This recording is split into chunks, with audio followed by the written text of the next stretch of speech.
Dear viewers, alchemist online में आप लोगों का वेलकम है। 10th क्लास का आज जो टॉपिक हम लर्न करेंगे उसमें Lewis concept of acid and bases है। पिछले जो दो कॉन्सेप्ट हमने पढ़े, आर्हीनियस का कॉन्सेप्ट, लोरी ब्रोंस्टेड का कॉन्सेप्ट, वो आई बटन में उनका लिंक दे दूंगी मैं, उनको आप एक बार रिव्यू कर लें ताकि ये तीसरा जो आज हम कॉन्सेप्ट पढ़ने जा रहे हैं ये आपको और ज़्यादा क्लियर हो सके और सुनते ही याद हो सके। तो चलते हैं अपने टॉपिक की तरफ। लिविस का कॉन्सेप्ट जो था इसने ज़्यादा ब्रॉडर और अच्छा जनरल कॉन्सेप्ट दिया एसिड और बेसिस का, जो हर एसिड और बेसिस की डेफिनेशन को, हर एस्पेक्ट को, तमाम एसिड और बेसिस को कवर करता था। इसकी कोई लिमिटेशन नहीं थी।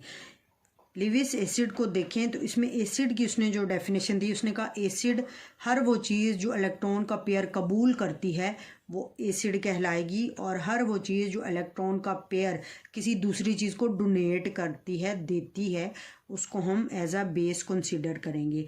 इस तरह से एसिड इलेक्ट्रॉन का पेयर कबूल करेगा, बेस इलेक्ट्रॉन का पेयर देगा, तो एसिड और बेस के दरमियान जो बॉन्ड बनता है ना, उसको इस तरह एरो से शो किया जाता है। ये एरो ये शो करता है कि बेस के पास इलेक्ट्रॉन का जोड़ा है, एक्स्ट्रा है, जिसको लोन पेयर बोलते हैं। बेस अपना लोन पेयर डोनेट कर रहा है एसिड को, और इनके दरमियान ये जो एरो से बॉन्ड हम शो कर रहे हैं इसको कोऑर्डिनेट कोवलेंट बॉन्ड बोलते हैं।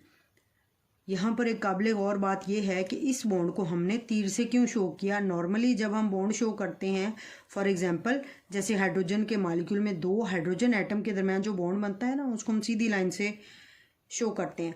लेकिन इस बॉन्ड को हमने तीर से क्यों शो किया है? वजह यह है कि बेस के पास जो इलेक्ट्रॉन जोड़ा होता है ये दे रहा है एसिड को। ये तीर ये शो कर रहा है कि इलेक्ट्रॉन का जोड़ा डोनर से एक्सेप्टर की तरफ जा रहा है और उसकी डायरेक्शन को शो करता है।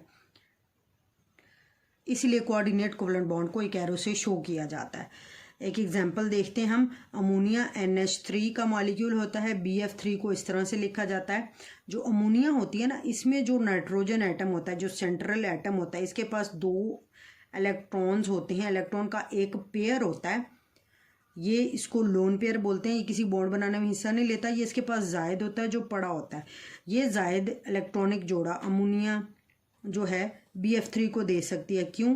क्योंकि BF3 में बोरोन ट्राईफ्लोराइड में जो होता है कि बोरोन फ्लोरीन के तीनों एटम के साथ बॉन्ड बनाने के बाद भी इसके पास इलेक्ट्रॉन की कमी होती है, तो नाइट्रोजन इसे अपना इलेक्ट्रॉन का एक जोड़ा डोनेट कर देगा। इस तरह से अमोनिया और BF3 के दरमियान कोऑर्डिनेट कोवलेंट बॉन्ड बन जाता है, जिसको एक तीर से शो किया जाता है, जिसकी डायरेक्शन नाइट्रोजन से बोरोन की तरफ होती है, जो ये जाहिर करती है कि इलेक्ट्रॉन का जोड़ा नाइट्रोजन ने दिया है, बोरोन ने कबूल कर लिया है। तो इस रिएक्शन में जो अमोनिया मॉलिक्यूल है, पूरा मॉलिक्यूल डोनर का काम कर रहा है, और BF3 पूरा मॉलिक्यूल जो है ये एक्सेप्टर का काम कर रहा है।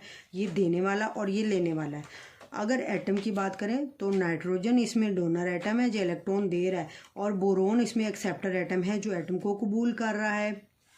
और इस तरह से अमोनिया BF3 के दरमियान बॉन्ड बन जाता है, जिसको कोऑर्डिनेट कोवलेंट बॉन्ड बोलते हैं, और इसको एक एरो से शो किया जाता है।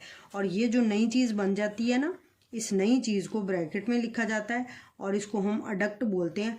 आम रिएक्शन में आपने पढ़ा हुआ है कि रिएक्टेंट्स मिलते हैं तो कोई नई चीज़ बनाती हैं जिसको प्रोडक्ट बोलते हैं, लेकिन कोऑर्डिनेट कोवलेंट बॉन्ड में जो चीज़ बनती है इसको अडक्ट का नेम दिया जाता है। अब लिविस एसिड्स और बेसिस की कुछ एग्जांपल को स्टडी करते हैं। लिविस एसिड्स कौन सी चीज़ें होंगी जो लिविस एसिड के तौर पे एक्ट करेंगी? ऐसे मॉलिक्यूल जिनका ऑक्टेट कंप्लीट नहीं होता। ऑक्टेट क्या है? ऑक्टेट ये होता है कि एटम अपने वैलेंस शेल में, आखिरी शेल में 8 इलेक्ट्रॉन पूरे करता है। उस 8 इलेक्ट्रॉन पूरे करने को ऑक्टेट बोलते हैं। ऐसे एटम जिनका ऑक्टेट पूरा नहीं होता, यानी आखिरी शेल में 8 इलेक्ट्रॉन पूरे नहीं होते, जैसे कि BF3 में बोरोन है, एल्यूमिनियम ट्राईक्लोराइड में एल्यूमिनियम है, और आयरन ट्राईक्लोराइड में आयरन है। ये तीनों एटम इन मॉलिक्यूल के अंदर, इनका ऑक्टेट पूरा नहीं होता।